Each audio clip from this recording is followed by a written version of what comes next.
Chapter 7. When I walked into the living room, my mom and Aunt Maxine were trying to herd the kids onto the living room rug. It wasn't easy. As soon as they got one kid sitting down, another one popped up like a jack-in-the-box. "Sit down, Jackson," Aunt Maxine said to a cute little guy with a buzzed haircut. "Don't you want to see the magic show?" "I don't want to sit next to him," Jackson said, pointing to a kid named Benjamin. "His diapers stink." "I'm not wearing diapers," Benjamin cried. "I'm wearing pull-ups."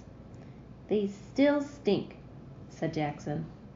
"That hurts Benjamin's feelings," my mom said. "Do you want to do that, Jackson?" "Yes," said Jackson. "I don't think you really mean that, Jackson." "Yes, I do. His smell hurts my nose." "Emily, can you help us out here?" my mom asked. Emily and Robert were in the corner of the room, trying to name each tropical fish in the fish tank. "Mom, I can't right now. We're watching the catfish suck algae off the glass." "Go help your mom," Robert said. "I'll call you when he starts sucking on the filter." Emily went up to the bunch of girls and said, "Come on with me and sit down." The girls just stood there, holding hands and staring at their fingernails, which, as I said, are all painted a different color. "You have weird fingers," one of the girls said. "Mom!" screamed Emily. "They're not listening." "Step aside, Emily," I said. "Let a pro show you how it's done." "Like they'll listen to you," she snapped. "Come on, girls, let's all pretend we're bunnies and hop over to the magic show," I suggested. I put my hands on my head like two floppy bunny ears and started to hop. I turned around and holy cow, there they were, a bunch of baby bunnies hopping behind me. Well, we all hopped over to the rug, and I was hoping as I hopped that no one was watching. "Now let's all jump into our bunny holes." I squatted on the rug and they did exactly the same thing, sitting down like little angels. I looked over at Emily. "Hey, some of us hop it. Some of us don't," I said. I looked over at Aunt Maxine and she mouthed the words, "Thank you." I felt good. Frankie had set up his magic table in front of the stone fireplace. I took my place on the other side of him, and Ashley stood on the other. Frankie had put on his cape and top hat. Ashley had put our name, Magic 3, in rhinestones across the front of his top hat. She loves to decorate everything with rhinestones. "Boys and girls," Ashley began, "welcome to our show."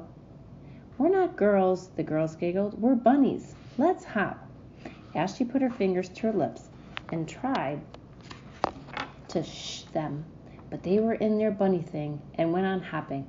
Ashley looked over at Frankie and shrugged. "Poof," he said, waving his magic wand. "Now you're girls again." "Poof," they said. "Now we're poofy heads."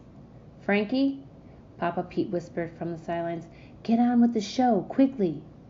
"For my first trick," Frankie began, "I'll need a volunteer." 17 pairs of eyes stared back at him blankly. No one moved. "Maybe the birthday boy would like to help," Papa Pete said. Ashley picked one of the twins. It was either Jake or Zach. I couldn't tell which one until he either bit or kicked. He came forward. "Did you clean your ears today?" Frankie asked him. Then he mouthed to me, "Which one is it?" I shrugged. I really had no idea. My cousin didn't answer. He just gave Frankie a swift kick in the shin. "Zach," I said to Frankie. "It's definitely Zach." "Well, Zach," Frankie said, "I think maybe you didn't clean your ears because look what I found inside them." Frankie held a metal cup next to Zach's ears and made it look like a quarters falling out into the cup. It's a great trick unless you happen to be my cousin Zach. He started to scream his powerful little lungs out. "I don't want money growing inside my head," he shrieked, running to his mother. "It's okay, honey," Aunt Maxine said. "It's just magic." "I don't want magic in my head," he said. "I want to ride on a fire truck." I understood. Fire trucks are cool. I always wanted to be the guy who rides on the back of the hook and ladder, way up high at the steering wheel. That has to be the best job in the whole world, except maybe being the owner of the Disney World. Aunt Maxine carried Zach out to the backyard. This was a good thing. Now we'd know which twin was left, without having to wait to be kicked. "How about a card trick?" Ashley suggested. No one could possibly be scared by a card. Good idea, Frankie said.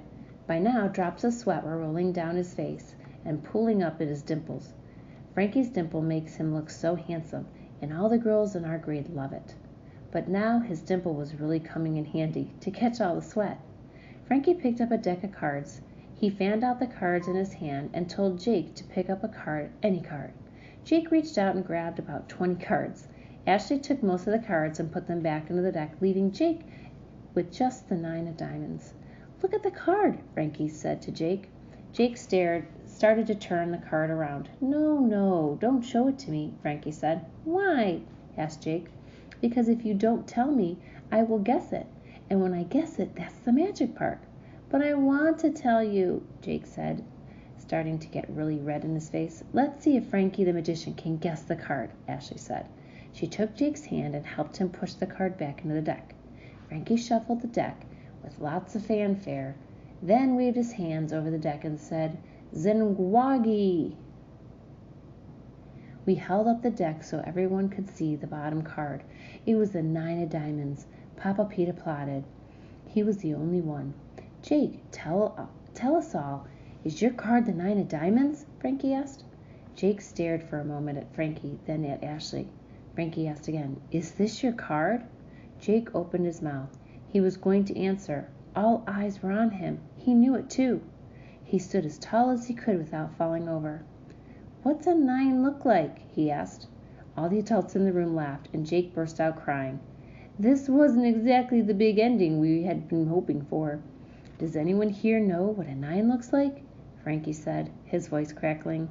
The only one in the whole room who raised his hand was Robert.